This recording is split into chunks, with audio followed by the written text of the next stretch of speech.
Stress resilience and your second brain. What? You didn't know you had a second brain? You may even be thinking to yourself, hey, Mark, I know people without one brain. Anyway, we're going to get into what the second brain and the gut brain axis are and the role they play in your stress resilience right after this message. Hello, Mark Weisenburger with the Mentally Fit Farmer channel. I'm here because stress took over my life and turned my world upside down without me even realizing what was happening. If you'd like to hear my journey of stress resilience, go down in the description and find the YouTube link. We're going to talk about the second brain and the gut brain axis today and its role on your stress resilience. Now, if you've never heard of the gut brain axis, this is how I want you to think about it. Your brain and your gut, which is also known as your second brain, I want you to think of them as kind of like cell phones. And the axis between the two is the cell tower that allows the brain and the second brain to communicate with each other. Let me give a couple of examples. Have you ever had butterflies in your stomach? You ever experienced a gut-wrenching experience? Do certain things just make you nauseous? Have you ever had a gut instinct? These are all communication between the brain and the second brain, or your gut. I'd like to share a personal story about when I used to farm with my father.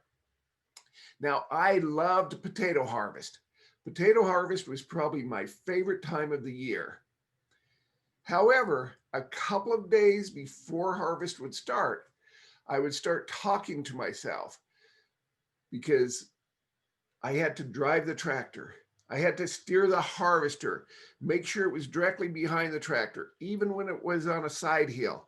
I was responsible for the inner boom, the outer boom, responsible that the truck driver didn't tear my boom off. I had to watch the coulters, the digger depths, shaker arms, slip clutches. Many of these things in today's technology are done with sensors and GPS, as you are aware. However, I would start questioning myself and talking to my head, and my brain, unbeknownst to me, because I had no clue what was going on at the time, was sending that signal down to my gut or my second brain.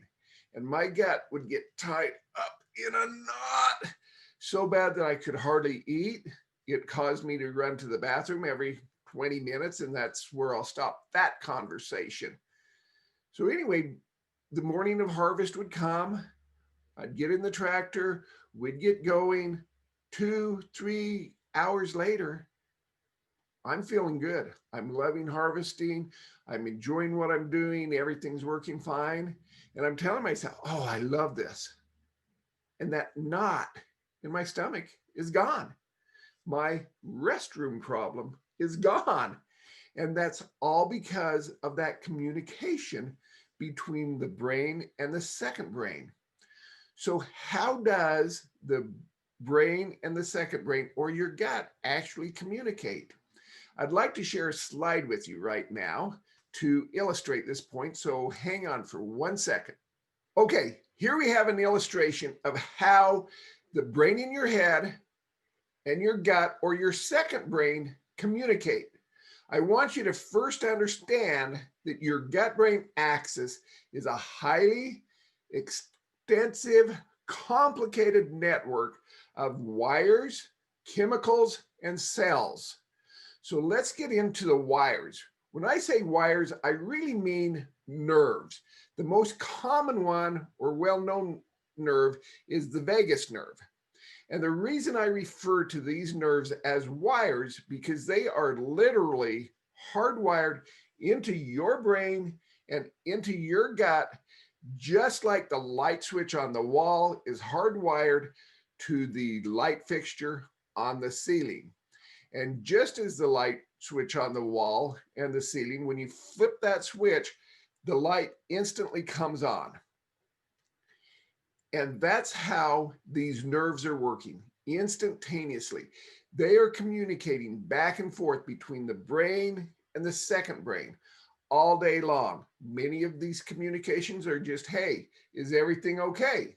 Which they are. So these nerves are extremely important for this communication. The second thing I want to dive into are the chemicals. And when I'm talking about chemicals, I'm referring to neurotransmitters and hormones. And there are four specific hormones I want to visit with you about today, which tie directly into your stress resilience. So the first hormone is dopamine. Dopamine is the motivational hormone. Your gut or second brain is responsible for producing 50% of all dopamine required for your body. So if you're not feeling quite as motivated as you once did, your second brain may not be producing enough dopamine. Serotonin is the second hormone. Serotonin is known as the happy hormone. And just by the name, you can figure out what that means. It makes you happy. But here's the real kicker. Your second brain is responsible for making 90% of all the serotonin that your body, your gut, your brain needs to be happy. So if you're not happy, maybe melancholy, maybe a little sad, and you just don't understand why, it's very possible that your second brain is not making enough serotonin for you to be happy. The third hormone we're all pretty familiar with, which is melatonin, which is known as the sleep hormone. Melatonin regulates when you go to sleep, how deeply you go to sleep, when you wake up, and a few things like that. And your second brain is responsible for making 400 times more melatonin than does your brain. Now, here's a side note. I do not encourage you to run out and make or buy those melatonin tablets and take those to help you sleep for two reasons. One is they're synthetic. Only your body can make melatonin. But the real reason is the second reason, which is when you take those melatonin tablets, it tells both your brain and your gut, hey, there's plenty of melatonin here. You don't need to produce any more. And so your melatonin production goes down and goes down and goes down. And so that causes long-term implications. Now, if you'd like to learn how to get your body back into producing the melatonin you need to have a good night's sleep, go ahead and leave a comment or a question below, and I'll get back to you and let you know how your body can start producing the melatonin that is required. The fourth hormone I want to touch base on is GABA. GABA is known as the feel-good hormone. So as you look at these different hormones, do you see the role they play in your stress resilience? First, if you're not sleeping at night or getting good quality sleep, is your fuse for stress just a little shorter in the morning? If you're not happy or feeling good because your second brain's not producing the serotonin and GABA that you need to be happy, to feel good, can you see and understand how that would make that fuse to stress resilience just a little shorter? And of course, motivation. If we're not motivated, we have stress because we know we've got to get things done, but we really don't want to. We don't really care. And this communication, just as the nerves were basically instantaneously, the chemicals are a little slower.